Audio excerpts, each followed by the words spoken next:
26 années professionnelles, mis nos connaissances au profit des institutions de microfinance dans le cadre de la comptabilité. Donc, il s'agit de la mise en place, suivi, gestion, évaluation des systèmes comptables, gestion de la trésorerie, gestion des comptes d'épargne, etc.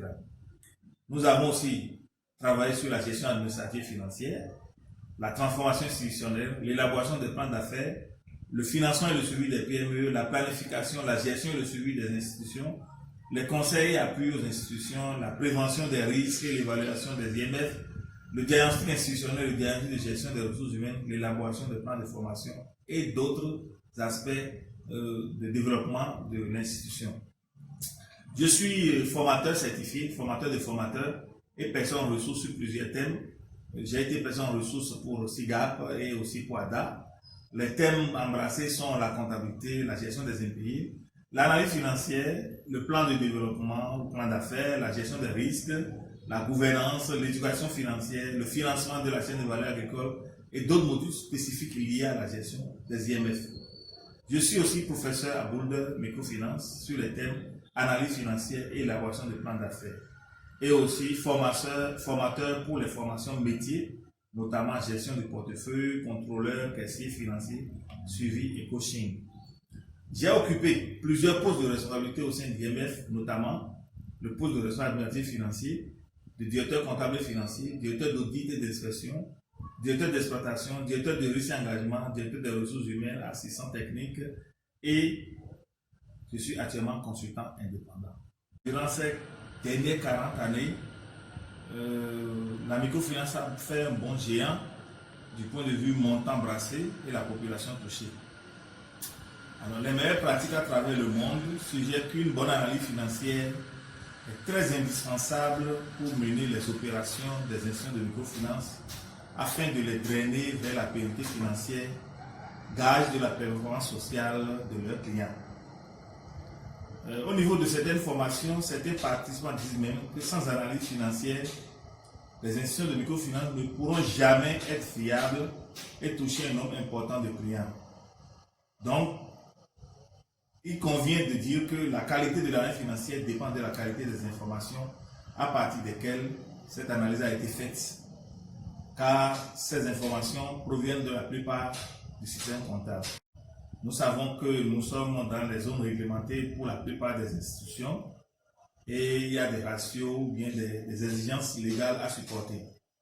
Donc, une fois ces états financiers établis, il faut procéder à une bonne analyse financière qui est la base de réussite et la pérennité des activités de microfinance, surtout à l'ère de ce nouveau paradigme de digitalisation.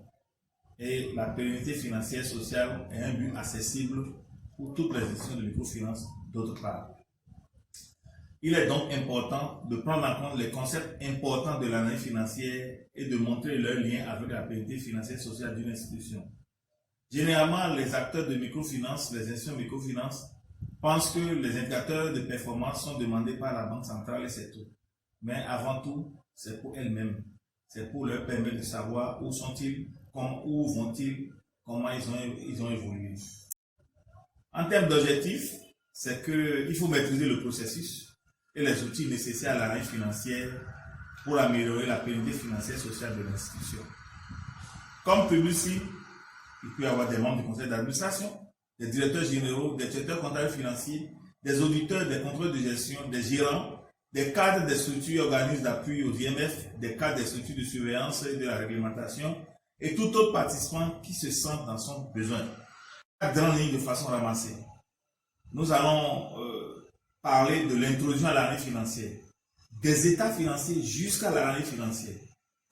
Quelle est la démarche? Nous allons faire un pas important sur les retraitements analytiques. Quels sont les coûts cachés qu'il faut prendre en compte lorsqu'on fait l'analyse financière? Je dis souvent que là où s'arrête le pouvoir du comptable, commence le pouvoir du financier. Ensuite, la troisième grande ligne, c'est l'analyse des ratios, de la qualité du portefeuille, d'efficacité, de la gestion bilancielle, de la rentabilité, des ratios sociaux et aussi l'analyse des ratios prudentiels. Enfin, la quatrième manche de cette formation serait la relation entre la performance sociale et la performance financière. Comment la performance financière contribuer à la performance sociale et vice-versa. C'est pourquoi certaines institutions font l'analyse financière et pourquoi d'autres ne font pas. Les institutions qui ne font pas l'analyse financière, il y a plusieurs raisons.